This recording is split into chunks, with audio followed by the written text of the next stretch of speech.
uh, accidents happen as they do. And for me, it was one day, May 26, 1999. I had a mechanical malfunction and went over the handlebars and impacted the ground head first.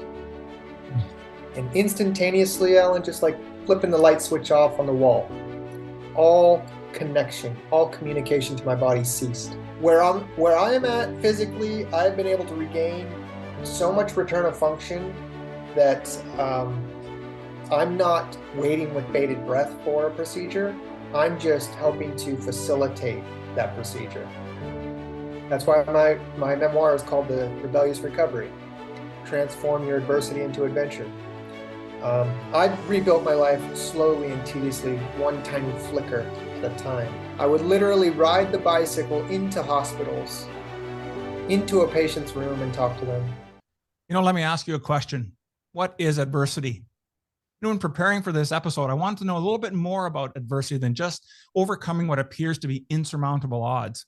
And so what I discovered is there are actually 6 types of adversity.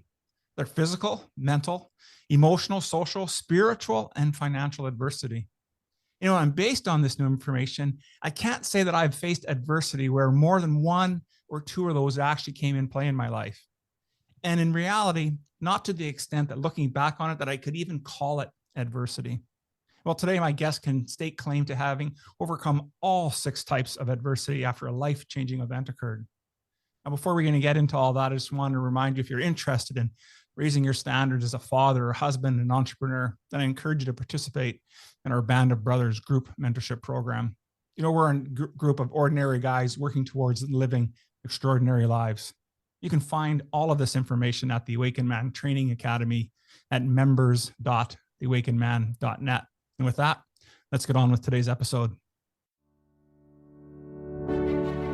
The average man today is sleepwalking through life, many never reaching their true potential, let alone ever crossing the finish line to living a purposeful life. Yet, the hunger still exists, albeit buried amidst his cluttered mind, misguided beliefs, and values that no longer serve him. It's time to align yourself for greatness. It's time to become a revolutionary man. Stay strong, my brother. Welcome, everyone, to the Revolutionary Man podcast. I'm the founder of the Awakened Man movement and your host, Alan DeMonso. So let me ask you a couple more questions here. What kind of adversity have you faced in your life? And how did it shape you? Carl Jung stated, I am not what happened to me. I am what I choose to become. And isn't that the truth? And yet many of us never face the kind of adversity my guest did today and still we find ourselves being shaped by what has happened to us. And that includes me as well. Well, today, my guest has an incredible hero's quest to tell us about facing and overcoming adversity. Allow me to introduce him. Aaron Baker is a husband, father, athlete, author, a keynote speaker, and an ambassador for spinal cord injury. He has spent over 2 decades rebuilding his body and redefining his life from complete paralysis.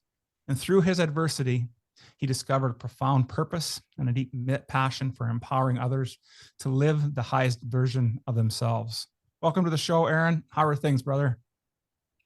I'm well, Alan. Thank you for having me. It's a real joy to be here with you guys. Yeah, I'm really looking forward to this conversation. And just, full disclosure, I met Aaron at a Consciousness and Human Evolution conference back in January of 2023, so this past year. And I was amazed at your demonstration of lifting yourself out of your chair and taking a few steps when Bruce Lipton called you up on the stage. And it was in that moment, I just knew that you had a story of a hero's quest that needed to be shared. And so I just want to say how honored I am and grateful that you are here today, being able to share your story. Well, thank you again, Alan. That was quite an auspicious moment for me there at that conference, getting to meet Bruce Lipton in person, a man who, has been a mentor for many of us with his writings and his leadership, really. So not only did I get to actually thank him while being on stage, but I got to share a little bit about my story as well. Yeah, and it's a phenomenal story. And I want to dive right into that. And so all the work that we do here at the Awakened Man is really about all of us going through our own hero's journey, or we call it a hero's quest. And as I've said, you have such an incredible story. And so my first question right out of the gate here is, tell us about your journey from that being an aspiring athlete to the accident and how that shaped who you are today and the work that you're doing? Alan, that's a very loaded question. A lifetime ago, I was just a young, ambitious athlete. I was chasing my dream to become a champion aboard a motorcycle. I was traveling the country, the United States, racing and winning. And I felt like I had the world in the palm of my hands, literally in the form of handlebars. And I was twisting the throttle grip wide open towards my future. And fortunately, accidents happen as they do. And for me, it was one day, May 26, 1999. I had a mechanical malfunction and went over the handlebars and impacted the ground head first. And instantaneously, Alan, just like flipping the light switch off on the wall, all connection, all communication to my body ceased. Paralyzed from the chin down in the blink of an eye. And I laid in the dirt, conscious and aware of my plight. I knew the severity of my situation. Instinct took over, and I was able to instruct those around me to call for a helicopter. I knew a paramedic would not be quick enough. I was dying in the dirt. Had no one come to my aid in that moment, I surely would have perished. Fortunately, they arrived quickly. The paramedics rushed me to the hospital where I underwent emergency surgery. They fused my spinal column, my cervical spinal column, C4, 5, and 6, with a titanium plate and screws. And I awoke to a grim prognosis that I had a 1 in a million chance of ever feeding myself again, paralyzed from the chin down. And a few days later, I suffered respiratory failure. A common secondary complication is pneumonia, because my body, being paralyzed, was unable to clear the fluid from my chest. And I remember that moment, Alan, vividly. Profound experience that, although frightening in the moment, struggling for breath to remain alive here, I let go. And I remember, analogous to a raindrop landing in the ocean, I became instantaneously a part of a vast, interconnected expanse of potential energy. I merged into the all, that all philosophy, all science and religion points to.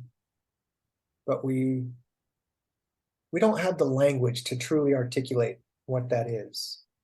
So I feel incredibly fortunate and blessed to have experienced that and to come back and now to spend the rest of my life learning and trying to convey that most special moment.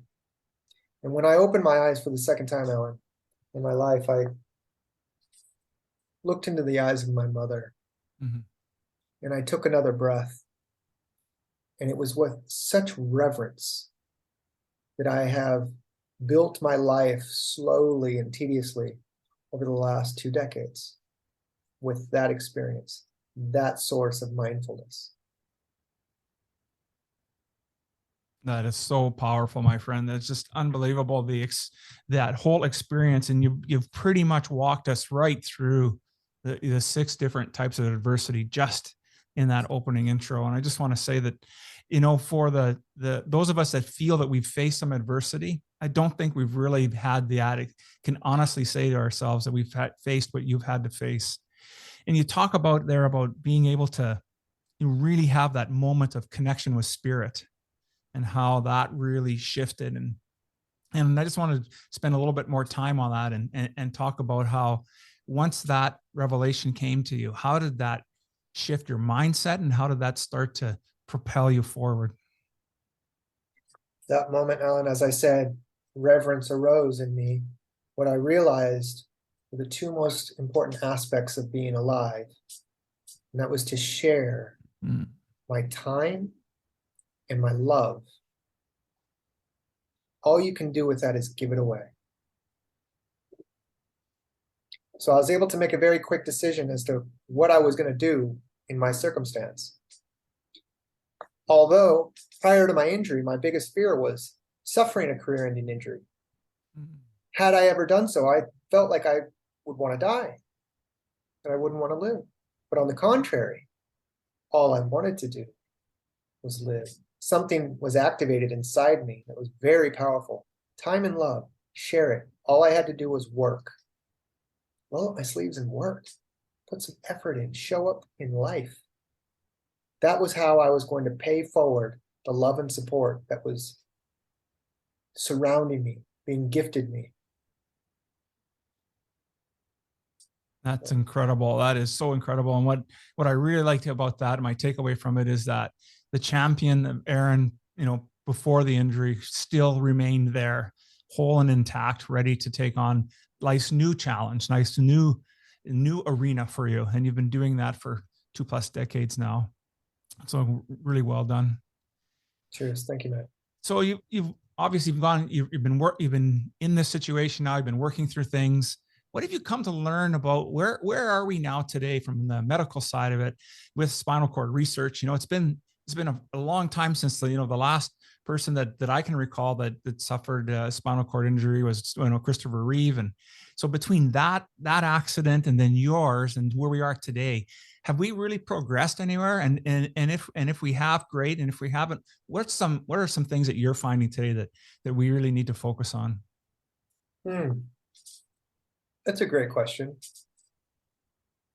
There have been advances. I sit on the board of a very progressive foundation called Wings for Life, which is Red Bull's charity of choice, surprisingly. We spearhead the world's leading science and research around the world on this very topic. There have been advancements in a variety of areas of rehabilitation, of robotics, of stem cell.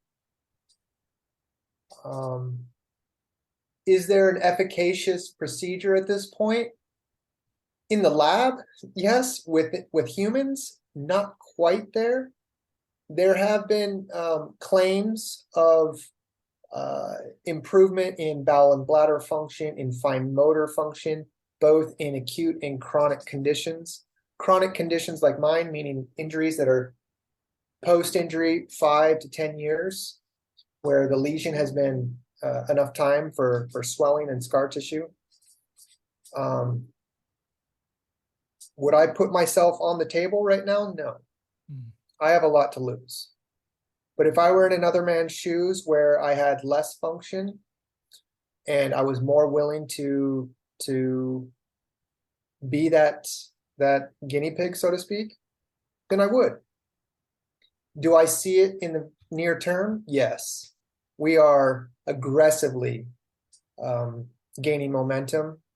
At least our organization, we mandate that we cross-pollinate these programs, meaning we encourage the science to talk to each other, to reduce redundancy, to move the needle. Yeah. So where I am at physically, I've been able to regain so much return of function that I'm not waiting with bated breath for a procedure. I'm just helping to facilitate that procedure. Yeah, outstanding. Absolutely. And it's good to hear that we are making some progress and there's some synergies. And because of that work that you're doing and helping with that, soon we can have an opportunity to help other people. And so that's just really inspiring. But listen, your story also is also a lot about perseverance. And so you had said in the answering that first question was about that you would never eat again, I think is what you said. But you're doing so much more today. Tell us a little bit about how that has progressed and what are the things that you needed to do in order to get to the functionality that you have today? Well, that too is a very it's a big question. The genesis of it is with my spirit, really, and that comes from my mother and the women in my life who are incredibly fierce. My mother is a Norwegian, Cherokee Indian-blooded woman who has a rebellious nature, and she gifted me that. That's why my memoir is called The Rebellious Recovery, Transform Your Adversity into Adventure. And so we rebelled against that prognosis immediately. We took the doctor's information regarding the technical aspect of a spinal cord injury, what he did in the surgery room, what the facts are of a sedentary life. But in terms of his forecasting my future, we said absolutely not. And I actually am a strong proponent for how healthcare professionals prognosticate a person's future, how they plant seeds of despair early on, which can squash a person's hopes and dreams and furthermore potential. I rebuilt my life slowly and tediously, one tiny flicker at a time, over months and years and now decades, from the flicker of my left big toe to the ability to raise my arms a little bit and hug my mother, to pedaling a stationary bicycle again, to standing in 4 feet of water and taking my first steps, to then taking my first steps fully braced on land with assistance. Fast forward 3.5 years later, I rode a tandem bicycle with my mother in a marathon. And we did that 3 times. And from there, we ended up riding it across the country, 3,100 miles. It took us 3.5 months. That was in 2007. In 2008, I pedaled my own special built tricycle from San Francisco, 4,202 miles, to Washington, D.C. We called these tours the Rise Above Tour, Ellen. I would literally ride the bicycle into hospitals, into a patient's room and talk to them, engage healthcare professionals, students, community members. We'd talk about the power of possibility, and I'd let my actions speak. And it was the beginning of a real purpose-filled life, all that cycling. On the heels of that, I raced for the United States Paralympic program. And then I walked across Death Valley for a week, 20 miles, one tiny step at a time, just as a spiritual walkabout. And from that, I turned my attention towards my community, and my mother and I opened a restorative exercise facility, basically a rehab gym. And we worked that for a good long while, serving our community, opening the door for a person to choose to improve the quality of their life. And that felt full circle. That felt like I was really, I don't know, doing what I was meant to do. Yeah. And I'm grateful for this adversity, this injury, because it keeps me on the real, truthful level of connecting to myself and connecting to others, being of service. I sold that gym, Ellen, just before COVID, auspiciously, divine timing. And my wife got pregnant. And now I'm a daddy. Outstanding. Love to hear that. Love to hear that. There's just so many things that that it's just one, perseverance. It's one myth that could have been perpetuated that you couldn't do. And you've been just showing that it's just with will and the connection to a spirit, we just keep taking one step forward, and then the life changes. And you're just such an inspiration to see that. The other thing in getting ready, I was reading a note you had on your blog. Now, you wrote a note to yourself on June 29th, 1999, and it stated that I will walk. Now, this wasn't the first time that you used the power of intention, was it? So tell us a little bit about how you use the power of intention. You probably started doing a little bit of that right now, but how you've used that to shape your life. Absolutely. I don't know. Well, I guess my mother once, a long time ago, she hung a big picture in my room of me on a snowboard. And we replaced it with an idol or someone that I had on the wall. I didn't know who it was, but she said, "Why don't you just be your own poster, Aaron?" And I really took that to heart. And I started writing my own posters, making my own posters with my declaration. I, Aaron Baker, will be a motocross national champion. And I hung that above my bed. I was 15 years old. And I would read that to myself at night, and I'd wake up and read it. And 2 years later, I was. And it just kind of came through me instinctually. And I started to apply that same thing to my recovery. That was what you're referring to, was the first thing I scribbled with a pen taped to my hand, my arm held in a sling, and I drug my hand across the paper to write that out. And that hung in my hospital room for 6 months until I took my first step. And then I did walk out of that hospital with leg braces and with a walker and with 2 therapists. But, I crossed the threshold under my own power. Absolutely. And there's, there's no need to explain the rest of it, because it makes complete sense. And it was so powerful when I was reading the blog, that blog post, and looking at that note. And I just thought to myself, how often do we dismiss the power behind doing something like that for ourselves? And we have no excuse other than to truly understand that we need to believe to the depth of our person, who we are, that we're capable of things. And we don't necessarily need to have adversity to do that for us. But when you're faced with it, as you were, there were no other options. There was no other options. It was just a matter of moving forward, and you use that with such great power. I just think that was outstanding. Well, Alan, go ahead. I like to say that this is not past tense. This is not something that I overcame. This is something that I live with every day. Yes. We all do. The ebb and flow of life is dramatic. It's a heck of a ride.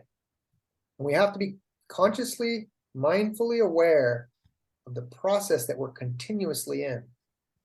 And the power of the pen, taking it out of your mind and putting it onto paper for you to read it, for someone else to read it, is an incredibly powerful first step of manifestation. We are more powerful than we think.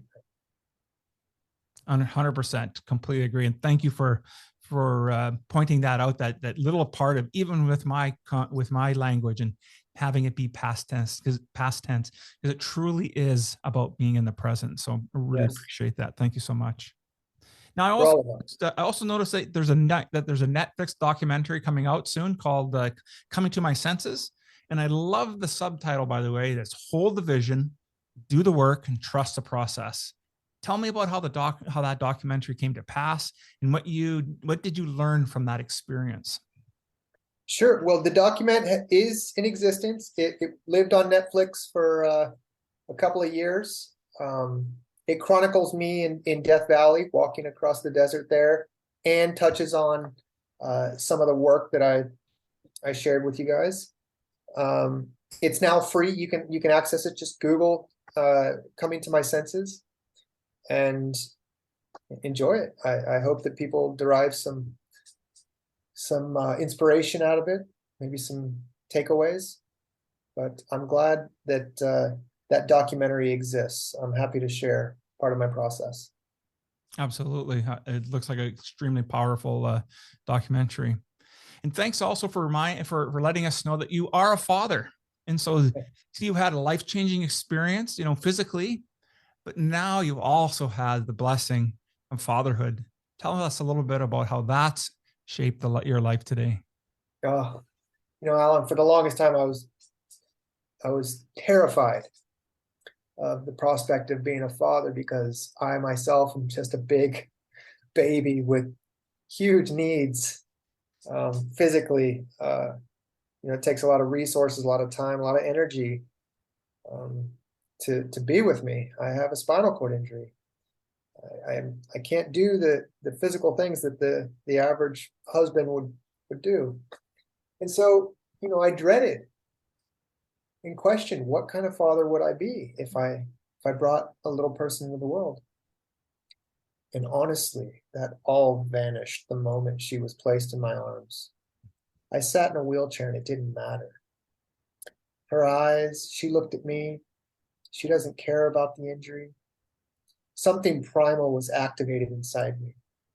I'm made for this. A paternal instinct just clicked on, and I was imbued with this sense of power, a sense of ability to provide and guide, to teach and love, and to protect this little being, injury or not. So my life, the light switch was turned back on in that moment. Yeah, absolutely. So fatherhood is such an awe-inspiring experience, I don't think we're ever ready to be dads or mothers. And yet we get blessed with this, and it really gets an opportunity to really shape who we are and really get an appreciation for, having to take care of the responsibility, that ultimate responsibility of that little one, to the point where they can finally take care of themselves. They'll always be, once you're a father, you'll always be a father. And it's nice to see that added to your story. Thank you. I'm truly blessed. And I embrace the responsibility. When you really own it, man, I can amplify all your effort in life. Yeah, 100%. So it's been a couple of decades. You've done a few things. What keeps Aaron Baker busy every day today? A lot of stuff like this, speaking with you, sharing the story. I just published my memoir. I'm gearing up to do a lot more public speaking. I've done a lot in the past, but now with more specific messaging and purpose behind it. I have, all this experience that I'm just on fire to share. And as I said, all I can do is give that away. So I spend my time with Wings for Life, a lot of philanthropy, a lot of spinal cord injury, community engagement, but and also more writing. I've got more books in the queue. Right on. Outstanding. Of everything that we've spoken today, and maybe there's something that we didn't get a chance to touch on, what would be the one takeaway you'd like our listeners to have? That adversity is opportunity. I truly believe life, you've heard this before, I'm sure, but life happens for us, I believe, not to us. We're victims only if we believe we're victims.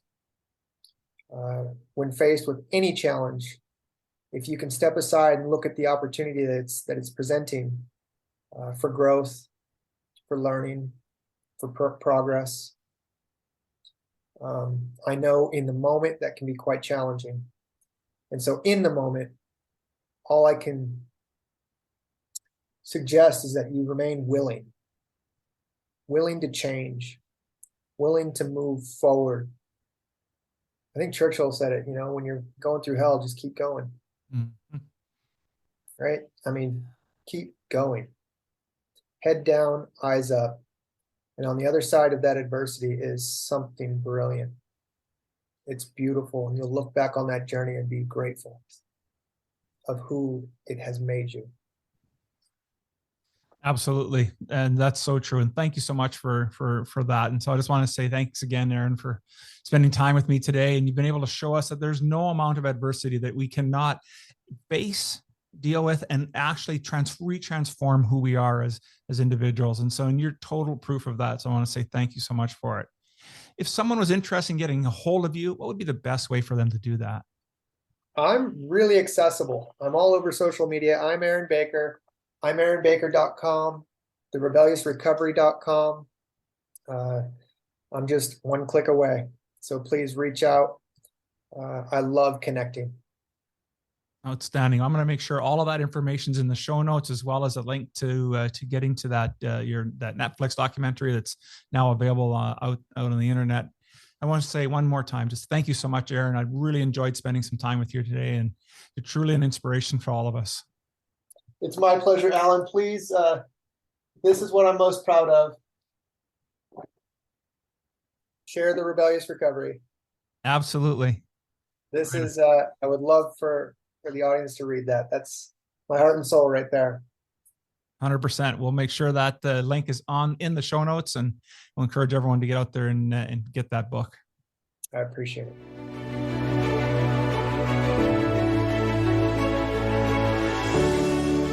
Thank you for listening to the Revolutionary Man podcast.